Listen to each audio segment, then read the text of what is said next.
Hello बच्चों, जय हिंद। आज आपके लिए मैथ का नेक्स्ट वीडियो आया है जो एक्सरसाइज 1.2 का वीडियो है। ठीक है, रियल नंबर क्लास 10 यूपी और सीबीएसई बोर्ड के लिए क्लास 10 का एक्सरसाइज 1.2। इसके सभी क्वेश्चंस को देखेंगे आखिर क्या करना है और क्या क्वेश्चन है। ठीक है, इसमें पहला क्वेश्चन जो दिया है, अभाज्य गुणनखंड के रूप में सबका गुणनखंड निकालना है। तो गुणनखंड मतलब फैक्टर काटना सभी को, तो काटना है, सिंपल सी बात है, इसको काट के संख्याओं को निकालना है। तो 140 का गुणनखंड करेंगे, ये तो आप लोग बचपन से पढ़ते आओगे। 140 का गुणनखंड करेंगे तो इसको काटना है, फैक्टर का तो टुकड़ा टुकड़ा कर देना है। किस चीज का टुकड़ा टुकड़ा कर दिया जाता है, वही चीज करेंगे। 2 से काटेंगे, 2 सत्ते 14, 0 आ जाएगा। फिर 2 से काटेंगे, कितनी बनने 2 3 6 हो जाएगा, 1 बचेगा, 2 पंजे 10, 2 5 10, ये हो गया। अब 3 से तो कटेगा नहीं है, 2 से नहीं कटेगा, विषम संख्या हो गई। 3 से भी नहीं कटेगा, अब ये कटेगा 5 से, 5 से, तो 5 से काटेंगे तो 5 7 जा 35, फिर 7 से काटेंगे तो 7 बन जा 7। ये तो फैक्टराइजेशन हो गया। अब इसको यहाँ पे फैक्टर के रूप में लिख देना है। तो 2 इंटू 2 इंटू 5 इंटू 7, ये हो गया। देखिए ये 2 बार है तो इसको पावर करके लिख सकते हैं, ये 2 बार है तो इसको इसके ऊपर चढ़ा दो, इसको यहाँ कर दो। 2 बार हो गया। अगर 3 रहता तो इसको 3 लिख देते ऊपर, अगर 4 बार रहता तो 4, तो 2 है तो 2 रख दो, 5 ये क्लियर। इसी क्वेश्चन में कुछ करना नहीं, ऐसे ही इन सभी क्वेश्चंस को भी क्या करना है, करना है। ये है क्वेश्चन, इसको देख लेते हैं क्या है। 5005 इसको देखते हैं तो 500, देखिए एक आपको डिविजिबिलिटी मेथड आना चाहिए। जैसे हमको 2 से किसी संख्या को डिवाइड करना है तो लास्ट में वो सम रहनी चाहिए। ठीक है, जो 2 से डिवाइड हो जाएगी। अगर 3 से डिवाइड करना है, अगर नहीं आ रहा है तो उन संख्याओं को ऐड कर लीजिए। अगर उसका ऐड जो अगर 3 से कट जाता है वो संख्याएं क्या हो जाएंगी, 3 से कट जाएंगी। 4 से काटना है तो लास्ट डिजिट में डिवाइड कर लीजिए। अगर 4 से कट गया तो वो संख्या डिजिट कितनी भी बड़ी हो वो 4 से क्या हो जाएगी, डिविजिबल हो जाएगी। अगर संख्या को 5 से काटना है तो लास्ट में 5 रहे और 0 रहे तो वो संख्या 5 से क्या हो जाती है, कट जाती है। अगर 6 से काटना है तो जो संख्या 2 और 3 से कटेगी वो डेफिनेटली 6 से भी कट जाएगी। ठीक है, तो ऐसे क्या करना है कि डिविजिबिलिटी रूल को फॉलो करना है। ठीक है, ये 5 दिख रहा है तो सबसे पहले इसको 5 से काटेंगे। तो 5 1 जा 5, 0 0, 5 1 जा 1। इसको 7 से काटते हैं, देखते हैं 7 से कटता है। 7 से काटेंगे तो देखिए ये विषम तो है नहीं, देखो सम है नहीं तो 2 से नहीं कटेगा, दोनों को जोड़ेंगे तो 2 ही आएगा, 3 से भी नहीं कटेगा, 4 से तो जाहिर से नहीं कटेगा, 5 से भी नहीं कटेगा, 0 5 नहीं तो 7 से काटेंगे। 7 बन जा 7, 3 बचा यहाँ पे 3 यहाँ आएगा 30 हो जाएगा। 7 4 जा 28। ठीक है, 7 4 28, 2 बचेगा। अब 2 आगे आएगा तो 21 हो जाएगा, 7 3 का 21। ठीक है, 7 3 जा 21, ये आ गया। अब इसको काटेंगे, अब ये कटेगा 11 से, कहाँ 11 से चेक कर लेते हैं। 11 से चेक करेंगे तो 11 बन जा 11, तो 11 बन जा 11, 3 बचा तो 3 इसके 3 33 आ जाएगा, 11 3 जा 30। अब ये 13 से कटेगा, 13 बन जाए। इसको लिखने का तरीका सिंपल सा है, क्या रखेंगे 5 into 7 into 11 into 30, this will be the answer. कोई दिक्कत, आसान क्वेश्चन है। ऐसे ही करके सभी क्वेश्चंस को क्या कर देना है, कर देना है। आई होप ये आपको ये क्वेश्चन, ये दोनों होमवर्क रहेगा, आपको घर पे रहेगा। ठीक है, ठीक है। नेक्स्ट क्वेश्चन देखते हैं। इसे ये बोला है कि इन संख्याओं का एचसीएफ निकालना है, और क्या निकालना है, एलसीएम भी निकालना है। एचसीएफ निकालना है और एलसीएम भी निकालना है। फिर उसको चेक करना है कि क्या ये संख्याएं सही में हैं, मतलब इन दो संख्याओं का मल्टीप्लिकेशन जो एलसीएम आया है और जो एचसीएफ आएगा उनके मल्टीप्लिकेशन के बराबर अगर आ रहा है तो वो संख्याएं क्या हो जाएंगी, सही मानी जाएंगी। अगर गड़बड़ आया, ठीक है, तो वो संख्याएं क्या हो जाएंगी, गलत हो जाएंगी। क्लियर है, तो इन क्वेश्चंस को भी देख लेते हैं क्या है इस क्वेश्चन। ठीक है, इन क्वेश्चन में जो 2 आपको होमवर्क में दिया गया, अगर क्वेश्चन आपको ना है तो आप कमेंट करके बता सकते हैं, फिर से उसे बता देंगे।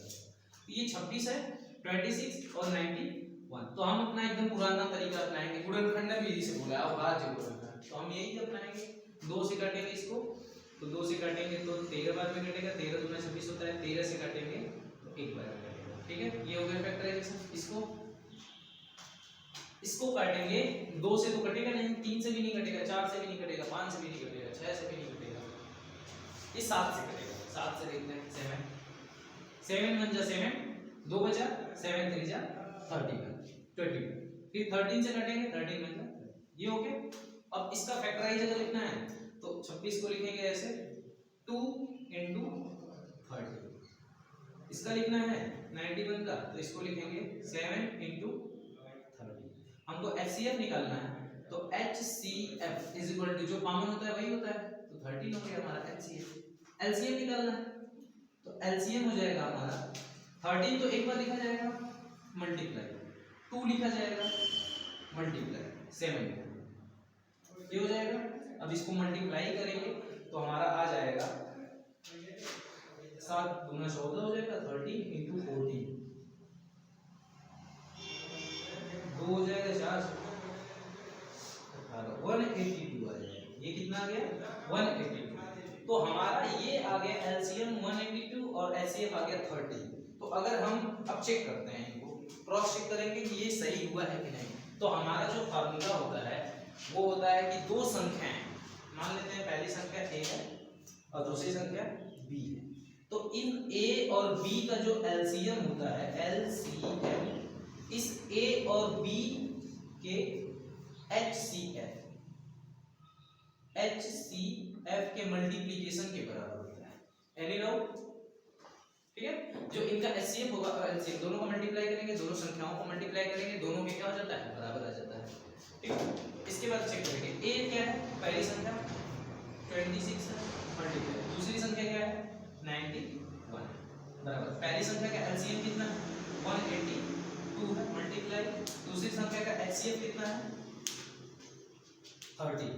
अब दोनों का मल्टीप्लाई करेंगे अगर बराबर आ गए 26 और 91 का इसका तो आया है 2366 कहने का मतलब 2366 आएगा और दोनों बराबर आ गए। इसका मतलब ये प्रूफ होता है कि दोनों संख्याओं का मल्टीप्लिकेशन जो होता है एलसीएम एचसीएफ के मल्टीप्लिकेशन के बराबर होता है। क्लियर है? इस तरह से और जो बाकी क्वेश्चन है वो आप लोग लगाइएगा, जो क्वेश्चन नहीं आएगा उसको आगे बताया जाएगा। ठीक है, दूसरा क्वेश्चन है 336 और 52, ये लास्ट क्वेश्चन है इस वाले का। तो ये 336 और 52 इसको सॉल्व करेंगे तो इसको भी वही काटना है। 336 को अगर काटेंगे तो अगर 2 से काटेंगे तो कटेगा 2 एकम 2, ठीक है 2 एकम 2, 1 बचा 2 छक्का 12 2 अट्ठे 16, फिर 2 से काटेंगे 2 8 जा 16 2 4 जा 8, फिर 2 से काटेंगे 2 4 जा 8 2 2 जा 4, 2 से काटेंगे 2 2 जा 4 2 1 जा 3 से काटेंगे 3 7 जा 21 7 से काटेंगे कट गया। ऐसे ही 52 को काटेंगे, 52 को अगर यहाँ पे डिवाइड करते हैं तो 2 से काटेंगे तो 2 दूना 4 2 छक्का 12, फिर 2 से 13 आ जाएगा, फिर 13 से 1। तो इसका अगर एचसीएफ निकालना होगा हमको एचसीएफ, तो देखिए पहले तो इसको लिखने का तरीका लिख देते हैं। इसको 336 को लिखेंगे 2 into देखिए 4 1 2 3 4 4 बार है तो इसको 2 के पावर 4 डायरेक्टली लिख देते हैं, फिर 3 into 7 इसको लिखना है, 52 को लिखना है तो यहाँ पे हो जाएगा 2 के पावर 2 बार है तो 2 into 30। ये हो गया। एचसीएफ निकलना है इसमें देखिए 2 बार और ये 2 बार है इसमें तो 2 into 2 मतलब 2 दूना 4 आ जाएगा इसका एचसीएफ। 2 बार है तो 2 लिख देंगे और कुछ कॉमन है यहाँ पे।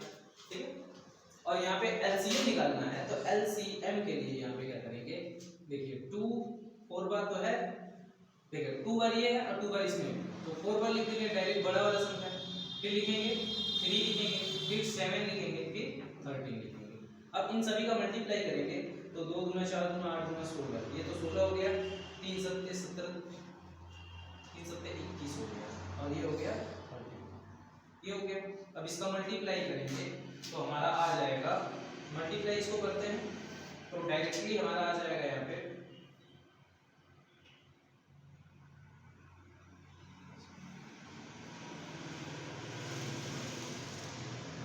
इतना आ गया और 21 आ गया। इसका मल्टीप्लाई करेंगे यहाँ पे 208 और 21 का मल्टीप्लाई होगा तो 802 16 1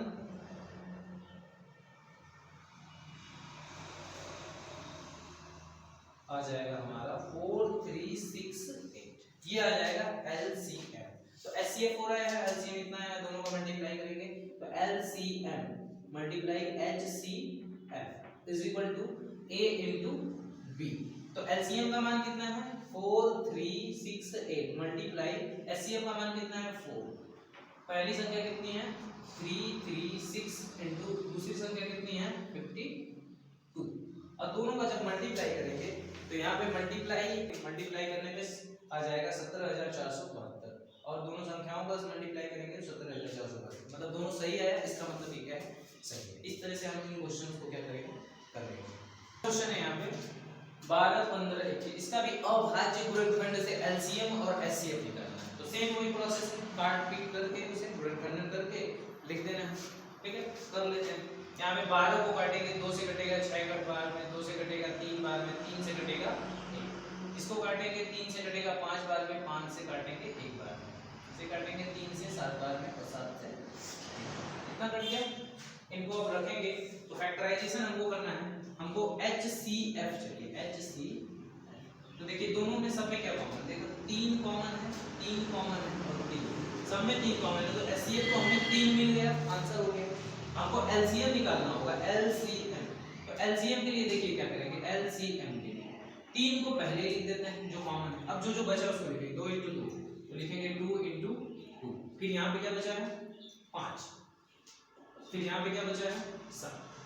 अब सबका मल्टीप्लाई करेंगे तो 2 दूना 4, 4 पंजे 20 और 3 सत्ते 21, तो 21 गुणे 20 तो 21 दूना 42 और 0, ये हो जाएगा LCM। आई होप ये वीडियो। नेक्स्ट क्वेश्चन है चौथा क्वेश्चन।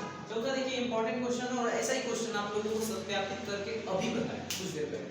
तो इसमें देखिए क्या है, बोला है कि 306 और 657 जो है इनका जो HCF है वो कितना है 9 है। 306 और 657 का HCF 9 है, तो बोला है 306 और 657 का LCM निकालना है।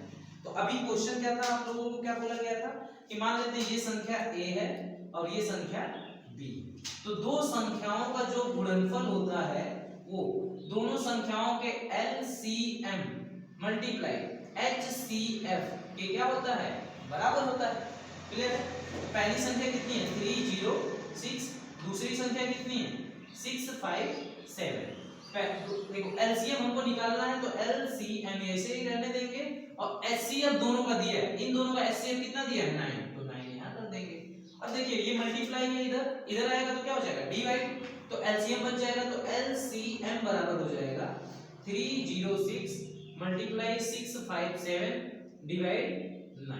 अब 9 से इसको काटेंगे तो 9 त्रिक 27 हो जाएगा, हासिल 3 बचेगा, 3 आगे 3 36 हो जाएगा, 9 चौका 36। अब बच गया कितना 34 मल्टीप्लाई 657, तो मल्टीप्लाई कर देते हैं 657 में मल्टीप्लाई 34 का करेंगे तो यहाँ पे क्या हो जाएगा 2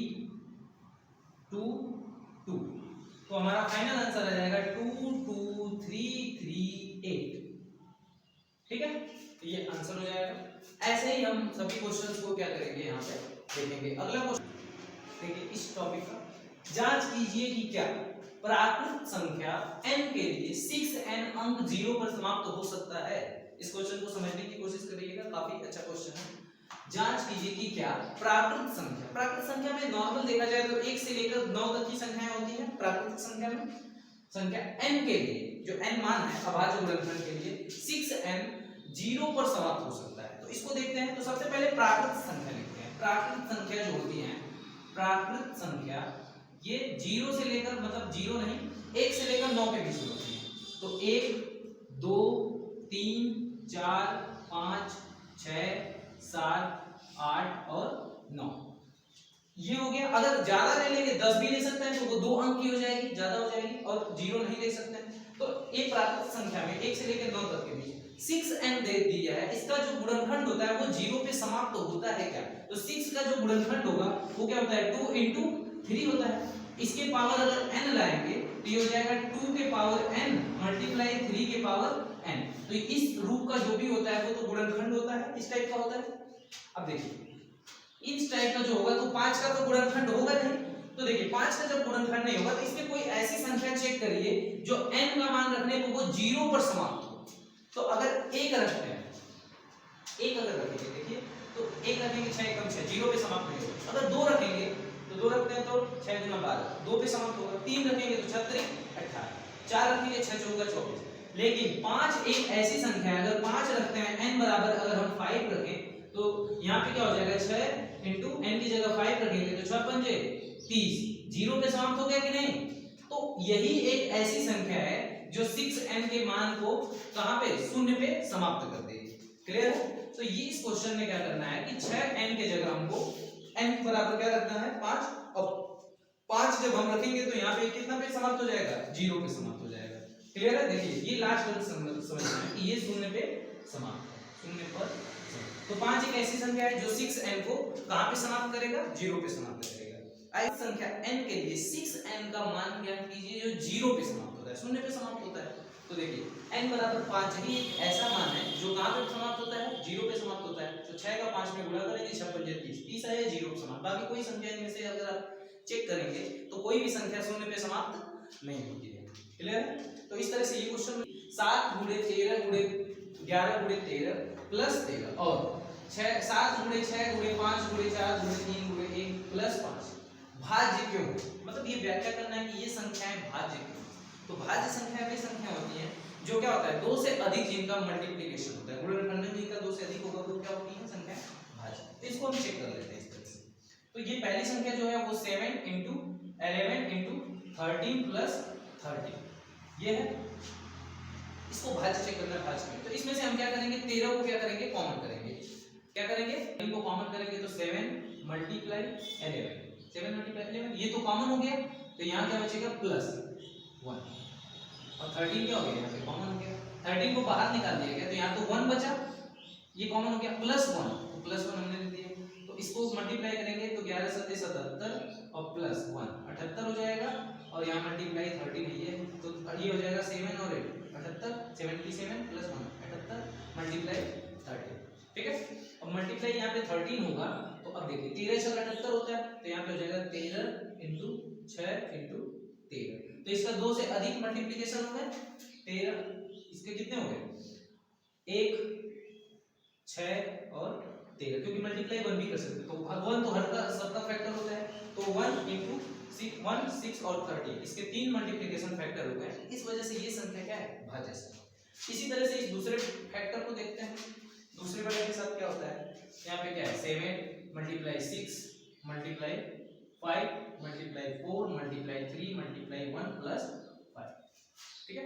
इसमें देखिए इस क्वेश्चन को करने के लिए यहाँ पे क्या किया जाएगा कि यहाँ पे भी 5 को कॉमन कर देंगे। अब देखिए 5 को जब कॉमन करेंगे तो जो संख्याएं बचेंगी उनका मल्टीप्लाई करके ऐड कर दिया जाएगा, तो जो संख्याएं फैक्टर आएगा अगर 3 से अधिक आ गया तो वो भाज्य होंगी, अगर 3 से कम हो जाता तो वो अभाज्य हो जाती है।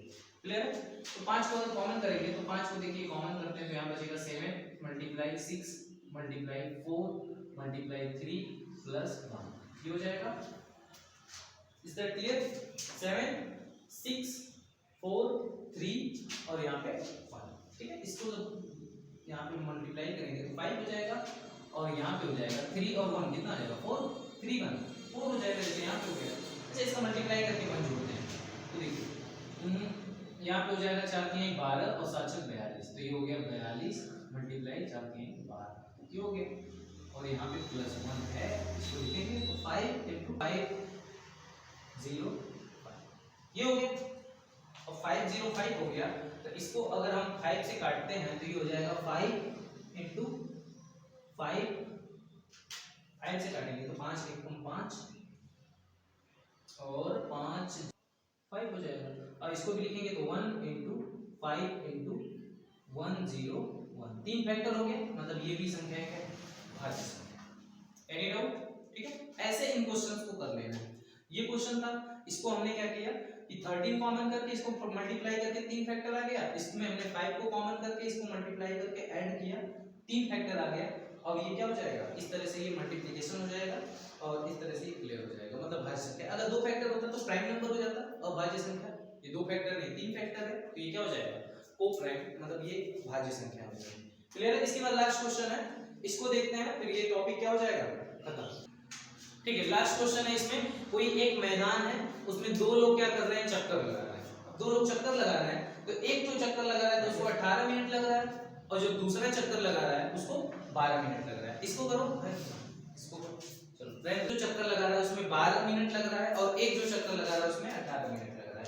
अब 12 और 18 मिनट लग रहा है, तो बोला है कि वे कितने समय में आसपास पहुंचेंगे। मतलब एक जो ज्यादा समय ले रहा है, एक कम समय ले रहा है तो जल्दी दौड़ जाएगा, एक ज्यादा समय ले रहा है तो धीरे दौड़ेगा।